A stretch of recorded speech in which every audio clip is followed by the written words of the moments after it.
தொலைக்காட்சி நாடகத் தொடர்களை தயாரிப்பது கடினமானதாகும். அதனை செவ்வனே நிறைவேற்றுவதற்கு திறமை, நிபுணத்துவ அறிவு, திட்டமிடல், ஒருங்கிணைப்பு எல்லாவற்றுக்கும் மேலாக கண்டிப்பான ஒழுக்கநெறியும் பொறுப்புணர்வும் மிக அவசியமாகும். கிழக்கு கரையின் அழைப்பு என்ற இந்த நாடகமானது இவை அனைத்தையும் விட பாரிய சவால்களுக்கு முகம் கொடுத்து வெற்றிகரமாக தனது தயாரிப்பு பணியினை பூர்த்தி செய்து உங்களை சந்திக்க தயாராக உள்ளது. இலங்கையின் தொலைக்காட்சி துறையில் ஒரு புதிய படைப்பு என்று இனங்காணக்கூடிய இந்த 13 அங்கங்களை கொண்ட நாடகத் தொடரானது சுனாமி எவ்விதம் பல்வேறு சமூகங்களை பாதித்திருக்கின்றது என்பதை வெளிப்படுத்த மேற்கொள்ளப்பட்ட அரியதோர் முயற்சி எனலாம். யுத்தத்தின் தாக்கத்திலிருந்து மெல்ல மெல்ல மீண்டு கொண்டிருந்த இலங்கை மக்கள் எதிர்பாராத இந்த இயற்கை அனர்த்தத்தினால் உடல் உள ரீதியிலும் அரசியல் ரீதியிலும் பல்வேறு துன்ப துயரங்களுக்கு முகம் கொடுக்க வேண்டியிருந்தது. මිමි කියන්නේ ඇත්තනේ මේ ලව් එකක් කියන්නේ කැමතිද කියලා අහන ප්‍රශ්නෙට දෙන උත්තරයක් නෙමෙයි. උඹලට පිස්සුද? ආදරය කියන්නේ ෆිලොසොෆිකල් ප්‍රශ්නයක් නෙමෙයි. පොඩි ආතල් එකක්.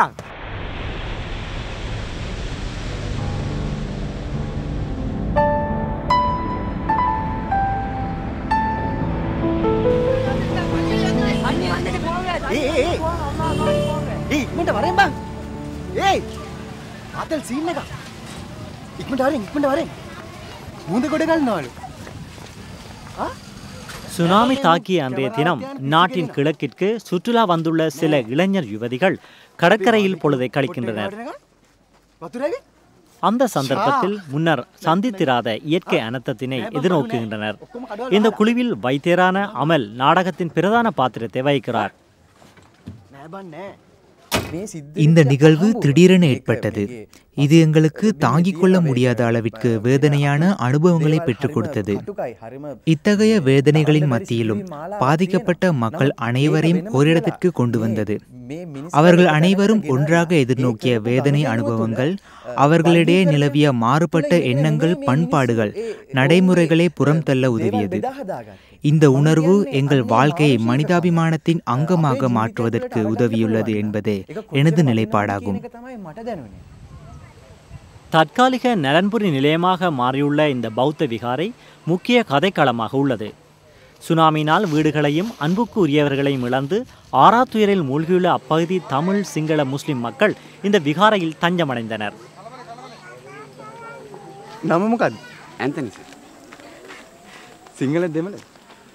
මීගමට සිංහල උල්ලට දෙමල සර්.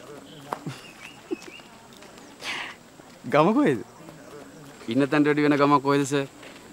එහෙ වාරකම් කාලට මෙහෙ වාරකම් කාලට එහෙ.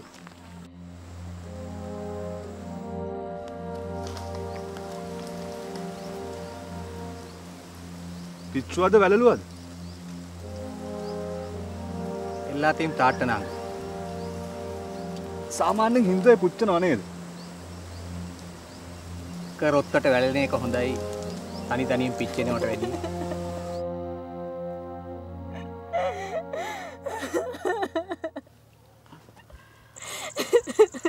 අපිටත් යන්න එන්න තැනක් නැතුව අනාථ වෙලා ඉඳෙද්දි තවත් කරදරයක් එකට දාගන්න පුළුවන්ද? එන්නේ කොහොමද අම්මේ? අඩු ගානේ උන්ගේ බොඩිස්වත් දැක ගන්නේ නැතුව. ඔයගොල්ලෝ ඇවිල්ලා ගියාට පස්සේ බොඩිස් කීපයක්ම හම්බුණා. හේත් නෑ.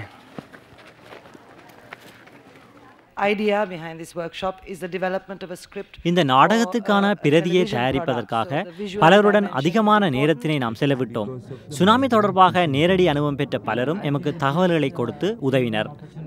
இதன் மூலம் சுனாமி அப்பகுதி வாழ் சமூகங்களின் வாழ்க்கையில் ஏற்படுத்திய தாக்கங்கள், அதன் விளைவாக எழுந்த சமூக நல்லிணக்க உணர்வு, இன அரசியல் வேறுபாடுகளை உதாசீனம் செய்யும் மனநிலை என்பவை முக்கியமானதாகும். சிங்கள மக்களில் பெரும்பாலானவர்கள் தமிழ் முஸ்லிம் மக்களுக்கு உதவி செய்ய சந்தர்ப்பம் கிடைத்தமையிட்டு சந்தோஷம் அடைகின்றனர். அரசியல் பகுதியில் ஈடுபட்டு கொண்டிருந்த எல்டிடி அங்கத்தவர்களும் இராணுவத்தினரும் ஒருவரோடு உரையாடி கொண்டு தங்களுடைய மீட்பு பணி செயற்பாட்டிலே ஈடுபட்டு கொண்டிருந்ததை காணக்கூடியதாக இருந்தது. அது உண்மையாகவே ஒரு நல்ல நிகழ்வாகவும் துன்பத்தில் இருந்த மக்களுக்கு உதவுகின்ற மனப்பக்குவம் இவரும் காணப்பட்ட போது மிகவும் மகிழ்ச்சியாக இருந்தது. அந்த இந்த பின்னணியில் சுனாமியின் பின்னரான மக்களின் மறுவாழ்வு மற்றும் இலங்கையின் எதிர்காலம் குறித்த கண்ணோக்குடன் கிழக்கு கரையின் அழைப்பு என்ற இந்த தொடர் உருவாக்கப்பட்டது. இந்த தயாரிப்பினை நாம் பலருடனும் கலந்தாலோசித்து அனைவரிடமும் பங்களிப்புடன் பல்லின சமூகங்களின் உணர்வுகளை இந்த தயாரிப்பில் உயிரோட்டமாக புகுத்தியிருக்கிறோம்.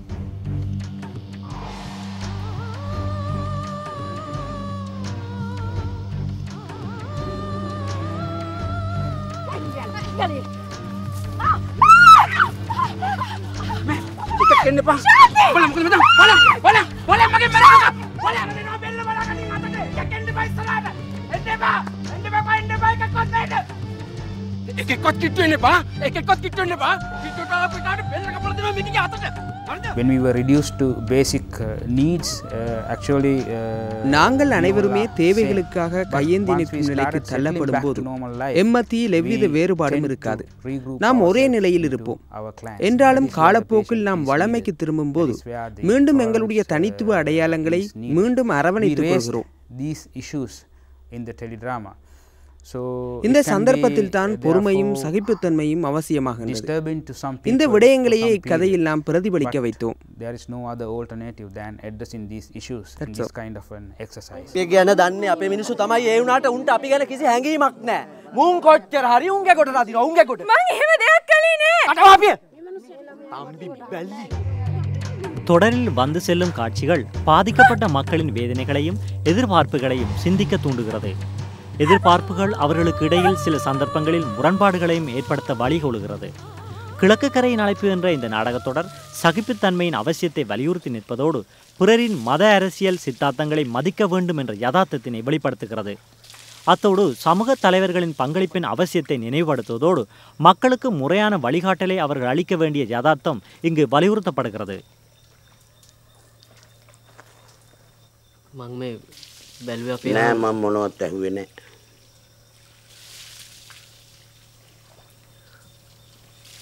ඔව් මේ අර ගෑනු මිනිස්සයා ලෙඩක් හදාගත්තොත් එහෙම ඒ ගෑනු මිනිස්සයා ලෙඩක් හදාගත්තොත් අපේ අමල් මහත්තයා බෙහෙත් කරයි.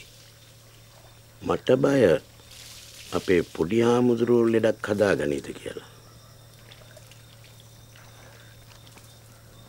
ගියොත් එක්ක ගැවසෙනකොට අපේ අරමුණු වෙනස් වෙන්න පුළුවන්. පරිස්සමෙන්. In Sri Lanka, doing or acting as a Buddhist monk is very controversial. இலங்கையில் பௌத்த மதகுருவாக நடிப்பது ஒரு சர்ச்சைக்குரிய விடயம். என்றாலும் இந்த தொலைக்காட்சி தொடரில் ஹந்தகமா அவர்கள் பௌத்த சித்தாந்தத்தின் அடிப்படையிலே கதாபாத்திரத்தை அமைத்துள்ளார். பௌத்த தர்மத்தின் அடிப்படையில் ஒரு பிக்கு கருணை, தயவு, அன்பு, தாட்சணியம் ஆகிய அனைத்தையும் அனைவருக்கும் எவ்வித பாகுபாடோ அல்லது வேறுபாடோ காட்டாமல் வழங்க வேண்டும். Kindness and love and compassion to everybody without any bias. இந்த நட்போதனைக்கு அமைய இந்த நாடகத்தில் வரும் பௌத்த பிக்கு கதாபாத்திரமும் எல்லா மக்களிடம் அன்பு செலுத்துகின்றார். அதுவே யதார்த்தமாகும். That's what it is. பௌத்த தர்மத்தை கடைபிடிப்பவர்களில் இரு குழுக்கள் இருக்கின்றனர். இதில் ஒரு குழுவினர் உண்மையிலேயே பௌத்த சித்தாந்தத்தின்படி வாழ எத்தனிக்கிறார்கள். மற்ற குழுவினர் தாங்கள் பௌத்த சித்தாந்தத்தை கடைபிடிக்கின்றோம் என்று மற்றவர்களுக்கு பறைசாற்றுபவர்கள். எனது கதாபாத்திரமும் இதன் அடிப்படையில் அமைந்துள்ளது. அந்த பௌத்த பிக்குவோ உண்மையிலேயே பௌத்த தர்மத்தின் அடிப்படையில் தனது பணிகளை மேற்கொண்டு வருகிறார். இதுதான் இவ்விரு கதாபாத்திரங்களுக்கு இடைப்பட்ட முக்கிய வேறுபாடாகும். මේවා විසකට හොයන එක තේරුමකුත් නැහැ. මෙයාට පාඩම් ගන්නන්න ඕනේ. මම කී පාරක් කිව්වද මෙතනට සෙන්ටිමීටර් දාන්න කිව්විලා? කාටවත් ගණන් නැහැ. මට කැමරාව දිනවද? මෙන්න ගන්නවා නම් ෆොටෝ. මෙන්න ෆොටෝ. මට ඇත්තටම හිතුනේ இந்த நாடகம் பௌத்த இனவாதத்தையோ அல்லது சிங்கள இனவாதத்தையோ தாக்கும் முயற்சி அல்ல. இந்த கதையில் இவ்விரு செயற்பாடுகளும் எத்தகைய தீங்கை ஏற்படுத்தும் என்பதையே இந்த நாடகம் சித்தரிக்கின்றது. නිෂ්පාදනය වෙලා இந்த நாடகத்தில் திரு குணவன்ச என்ற கதாபாத்திரம் உள்ளது. මහා සිංහල ජාතිවාදයට පාරගැහිමක් නෙවෙයි මේ කරන්නේ. அவர் இந்த விகாரின் தர்மகர்த்தாவாக இருப்பதுடன் பௌத்த சித்தாந்தத்தில் பட்டம் பெற்ற ஞாயிறு தர்ம பாடசாலையில் ஆசிரியராகவும் இருக்கின்றார். குணவன்ச කියලා. அவருக்கு அகுணவன்ச அதாவது நன்மை செய்யாதவர் என்ற பட்ட பெயரும் இருக்கின்றது. தங்கள் வாழ்க்கையை தொடர்ந்தும் வழிநடத்தி செல்வதற்காக அரும்பாடுபட்டு கொண்டிருக்கும் இந்த மக்கள் மத்தியில் இந்த மனிதர் பௌத்த இனவாதத்தை தோற்றுவிக்க திணிக்கின்றார். எனவே இதனை அவர்களுக்கு எதிரான தாக்குதல் என்று நாம் கருத முடியாது.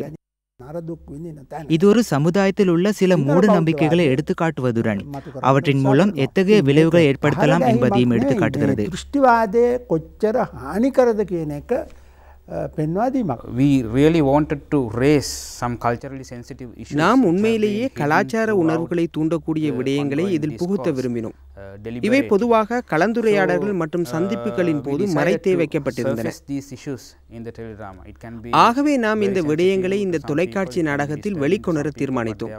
இவை சிலரின் உணர்வுகளை தூண்டக்கூடியதாக இருக்கலாம். இது சிலரால் ஏற்றுக்கொள்ள முடியாமலும் இருக்கலாம்.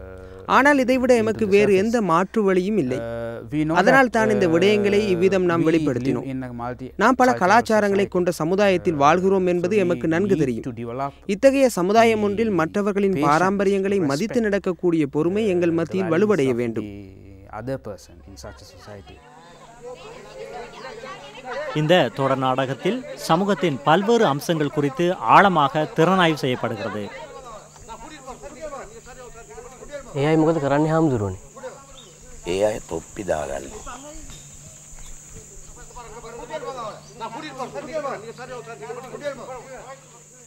ලොකු හාමුදුරුවෝ හැම දෙයක්ම ඉවසනවා. එහෙම බැරි නම් මේ චීවරය දරන්න සුදුසු නැහැ. This teledrama is discussing sensitive problems of communities.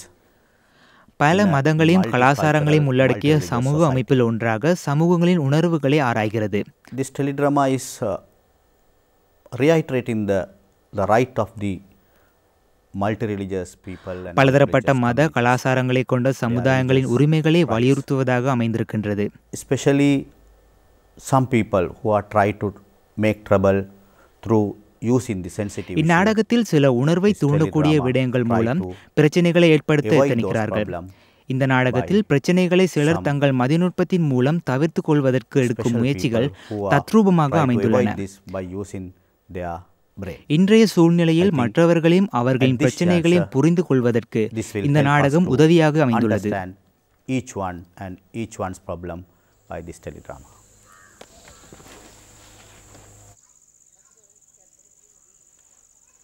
இது என்ன உடுப்பு நீ உடுத்திருக்கா? ஏன் ஏனா இப்படியா உடுத்துற? இத இப்படி உடுத்தாம வேற எப்படி உடுத்துற?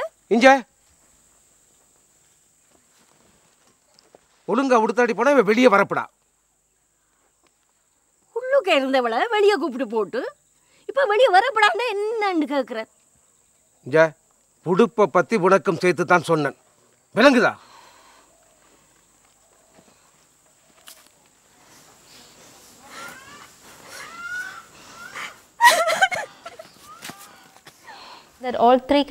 ஒரே இடத்தில் இப்படி வாழும்போது அவர்கள் தங்களுடைய மத சம்பிரதாயங்களையும் கலாச்சார பண்பாடுகளையும் கடைபிடிக்கும் அதே வேளையில் மற்ற சமூகங்களுடன் ஒன்றிணைந்து வாழும்போது சில மாற்றங்களையும் ஏற்றுக்கொள்ள வேண்டிய நிலைக்கு வந்துள்ளார்கள்.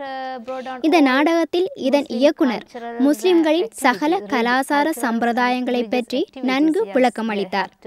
அதாவது அவர்களின் கலாச்சார மத பண்பாடுகளுக்கு அமைய அவர்கள் நாளொன்றுக்கு 5 தடவை தொழுகையில் ஈடுபட வேண்டும். பெண்கள் பர்தாக்கள் அணிய வேண்டும். ஆண்கள் தொப்பி அணிய வேண்டும். இதுபோன்று முஸ்லிம் கலாச்சாரத்திற்கு அமைய மக்களின் நடைமுறை வாழ்க்கையை அவர் தத்ரூபமாக காட்டியிருக்கிறார். படப்பிடிப்பிற்கான இடத்தை தெரிவு செய்வது கிழக்கு கரையின் அழைப்பு என்ற நாடகத்தை தயாரிப்பதற்கு முன்னர் காணப்பட்ட விசேட சவாலாகும். குறிப்பாக நலன்பூர் நிலையமூரின் காட்சிகளை நாம் படமெடுக்க வேண்டியிருந்தது. உண்மையில் சுனாமி அனர்த்தம் ஏற்பட்டு பல மாதங்களுக்கு பின்னரும் பல்லாயிரக்கணக்கான மக்கள் குறிப்பாக கிழக்கு கரையோரத்தில் அகதிகளாக வாழ்கிறார்கள். சுனாமினால் பாதிக்கப்பட்ட மக்கள் வாழும் ஒரு முகாமை போன்ற இடத்தை அமைப்பது இலகுவில் சிந்தித்து நடைமுறைப்படுத்தக்கூடிய ஒரு விடயமாக இருக்கவில்லை. ஆகவே நாம் புத்தளத்துக்கு அருகில் சுனாமி அனர்த்தத்தினால் பாதிக்கப்பட்ட மக்கள் வாழும் ஒரு முகாமை போன்ற காட்சிகளை உருவாக்க வேண்டியிருந்தது. அப்பகுதி வாழ் மக்களின் ஒத்துழைப்பு எமக்கு பல வகையிலும் கிடைத்திருக்காத பட்சத்தில் நாம் இந்த சாதனையை வெற்றிகரமான முறையில் செய்து முடித்திருக்க முடியாது. அப்பகுதி மக்கள் இந்த நாடகத்தில் துணை நடிகர் நடிகையாக பங்களிப்பு வழங்கியும் எமக்கு உதவினார்கள். குறிப்பாக இதில் ஒரு கதாபாத்திரத்தை நாம் குறிப்பிட்டே ஆக வேண்டும்.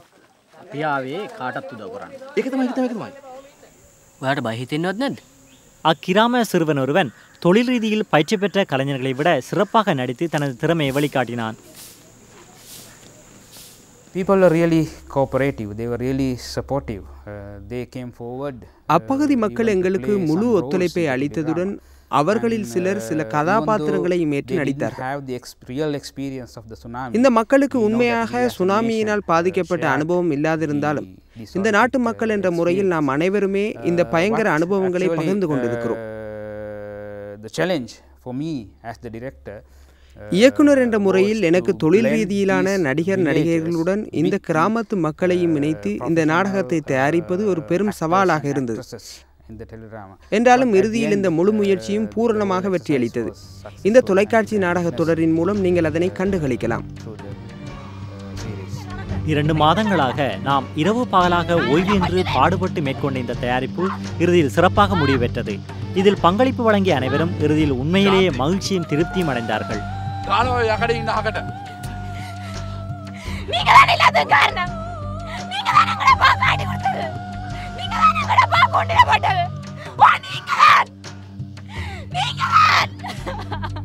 தமிழ், முஸ்லிம், சிங்கள இந்த இனமும் ஒன்றாக இணைந்து செயல்படும் அந்த நாடகத்தில் ஒவ்வொருவரின் அந்த உள்ளத்து உணர்வுகளை தான் நாங்கள் காணக்கூடியதாக இருக்கிறது. ஆனாலும் எல்லோருமே மனித இனம் என்று கூறும் வகையில் எல்லோருக்குமே இருப்பது ஒரே வகையான உணர்ச்சி தான். எந்த இனமாக இருந்தாலும் எல்லோரது உணர்ச்சியும் ஒன்றாகத்தான் இருக்கிறது. அதனைத்தான் நான் இந்த நாடகத்தின் வாயிலாக உணர்கிறேன். திராவிட ஜாதிகையின், முஸ்லிம் ஜாதிகையின் எனக்கு தமிழர்களுடனும் முஸ்லிம்களுடனும் இணைந்து பணியாற்ற சந்தர்ப்பம் கிடைத்தது. இங்குள்ள ஒவ்வொருவருக்கும் இடையில் முரண்பாடான கருத்துக்கள் நிலவியதை நான் நேரடியாக அவதானித்தேன். என்றாலும் இந்த நாடக தயாரிப்பில் தொடர்ந்து ஈடுபட்டு கொண்டிருக்கும் போது இத்தகைய கருத்துக்கள் தவறானது என்பதை நான் நன்கு உணர்ந்து கொண்டேன். இதன் மூலம் நாங்கள் எங்களையே நன்கு புரிந்து கொள்ளக்கூடியதாக இருந்தது. முன்னர் நடித்ததை விட இது ஒரு மாறுபட்ட கதாபாத்திரம். நாம் சுனாமி பற்றிய அனுபவங்களையும் கதைகளையும் கேட்டிருக்கிறோம். நமக்கு சுனாமியில் நேரடி அனுபவம் இல்லாவிட்டாலும் கூட இந்த முகாம்களில் நாம் நடித்த பல கதாபாத்திரங்கள் நிச்சயம் இருந்திருக்கலாம். நடந்த சம்பவங்களே நாம் நாடகமாக எடுக்கிறோம். இது உண்மையில் நடைபெற்ற சம்பவம் அல்ல என்றாலும் இது போன்ற பல பிரச்சனைகள் இத்தகைய முகாம்களில் நிச்சயம் இருந்திருக்கலாம்.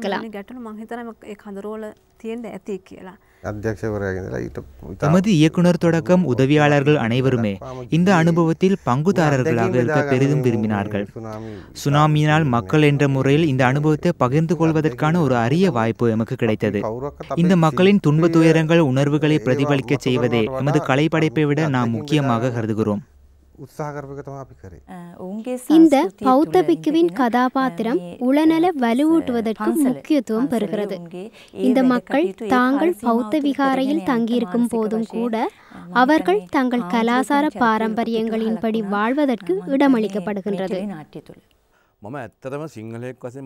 இதில் நடித்த போது ஒரு சிங்களவர் என்ற முறையில் எனக்கு மிகவும் அவமானமாக இருந்தது. அதற்கு காரணம் என்னால் தமிழ் பேச முடியாது இருந்தமையாகும். இது பற்றி நான் மனம் வருந்தினேன். என்றாலும் இதில் கலந்து கொண்ட தமிழ் முஸ்லிம் சகோதரர்கள் நன்றாக சிங்களம் பேசினார்கள். இதனால் நான் உண்மையிலேயே அவமானப்பட்டேன். நான் அவர்களிடம் இதற்காக மன்னிப்பு கேட்கிறேன். தொலைக்காட்சி நாடகம் எனும் போது அதாவது சின்னத்திரையில் ஆழமான விடயம் ஒன்றை வெளிப்படுத்த முடியாது என்றே மக்கள் நினைத்திருக்கின்றனர். ප්‍රේක්ෂකයාට ප්‍රකාශ කරන්න බැහැ කියන මතය තමයි උන්නේ. මම හිතන්නේ හඳගම. ஆனால் இந்த நாடகத்தை பார்க்கும்போது ஹந்தகம அதனை பொய்யாக்கியுள்ளார். ஆரம்பத்திலே சுனாமியால் பாதிக்கப்பட்ட துயரப்பட்ட மூவின மக்களையும் ஒரு இடத்தில் கூட்டி அவர்களுக்கு அதிர்ச்சி ஒன்று ஏற்பட்டிருக்கின்றது என்பதை எமக்கு காட்டுகிறார். ජනතාව එක තැනකට එක්කාසු කරලා ඔවුන්ගේ பின்பு அவர்களது நிலைத்தல், அவர்கள் செயற்படும் விதம், மனித தொடர்புகள் என்பனவற்றை ஒன்று திரட்டி இந்த நாடகத்தில் காட்டுகிறார். තහවුරු කරන අතර ඉන්පසු ඔවුන්ගේ පැවැත්ම සඳහා ඔවුන් ක්‍රියා කරන ආකාරයේ මිනිසුන්ගේ මානුෂික இந்த நாடகத்தில் பல கருத்துக்கள் கையாளப்பட்டிருக்கின்றன. தேசிய விடயங்கள், மத ரீதியிலான விடயங்கள், அடிப்படைவாதம் ஆகியவற்றின் ஊடாக ஒரு சமூகத்தில் மனிதர்களாக நாம் எவ்விதம் உயிர் வாழ வேண்டும் என்பது இந்த நாடகத்தில் சித்தரித்து காட்டப்படுகிறது. ප්‍රශ්නය මූලධර්මවාදී අදහස් ඒ වගේම මිනිහෙක් වශයෙන් அனர்த்தம் ஏற்பட்டுள்ள காலகட்டத்திலும் மனிதர்கள் தங்களுடைய எதிர்பார்ப்புகளையும் விருப்பங்களையும் எவ்விதம் பூர்த்தி செய்து கொள்ள விரும்புகிறார்கள் என்பதும் காண்பிக்கப்படுகிறது. இந்த தொலைக்காட்சி நாடகத்தில் அவர்கள் நம்பிக்கை இழக்காமல் எவ்விதம் உயிர் வாழ துடிக்கிறார்கள் என்பதும் அழகாக காண்பிக்கப்பட்டுள்ளது. විවිධ පැතිමානවලින් සාකච්ඡා කරනවා.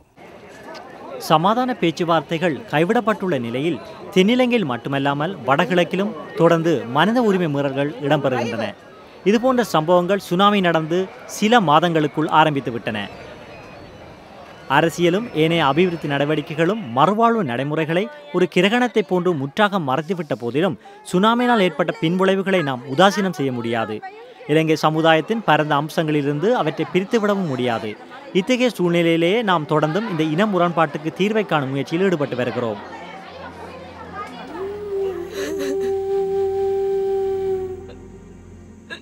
தொலைக்காட்சி நாடகங்கள் சமாதானத்துக்கு பிரதான பங்களிப்பு அளிக்க முடியாது என்றாலும் அவை முரண்பாட்டினால் ஏற்பட்ட வடுக்களை குணமாக்க உதவும்.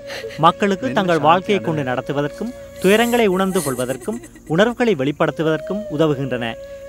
இயற்கை அனர்த்தம் மற்றும் முரண்பாடுகளினால் நேரடியாக பாதிப்புக்குள்ளான மக்களுக்கு இதமாக இருக்கும் இந்த நாடகம் இந்த மக்களின் அபிலாஷைகளையும் எதிர்கால நம்பிக்கையையும் கட்டியெழுப்ப உதவும் என நம்பலாம். YATV believes that by taking on challenging and sensitive issues, மக்களை எதிர்நோக்கி இருக்கும் உணர்வுபூர்வமான சமூக பிரச்சனைகள் தொடர்பான சவால்களை ஏற்றுக்கொள்வதில் YATV நம்பிக்கை கொண்டுள்ளது. இலங்கை வாழ் மக்கள் முரண்பாடுகள் குறித்து நல்ல புரிந்துணர்வை ஏற்படுத்திக் கொள்வதற்கும் இத்தகைய சவால்களை ஏற்பது உதவியாக இருக்கும் என்று நாம் நம்புகின்றோம். நாம் ஏற்கனவே தயாரித்த தொலைக்காட்சி நாடகங்களை பார்க்கும்போது தொலைக்காட்சி நாடகங்களில் பலதரப்பட்டவர்களின் அனுபவங்களை உணர்வுகளை நாம் சித்தரித்து காட்டியிருப்பதை கண்கூடாக பார்க்கலாம். இந்த தொலைக்காட்சி நாடகமும் மக்களின் எதிர்பார்ப்புகள் அனுபவங்களை அடிப்படையாக வைத்தே உருவாக்கப்பட்டுள்ளது. கிழக்கு அழைக்கின்றது என்ற இந்த தொலைக்காட்சி நாடகம் சுனாமி அனர்த்தம் ஏற்பட்டவுடன் தோன்றிய நிகழ்வுகளையும் அதனால் பாதிக்கப்பட்ட பல்லின மக்கள் எதிர்நோக்கிய சவால்களையும் சித்தரித்து காட்டுகிறது.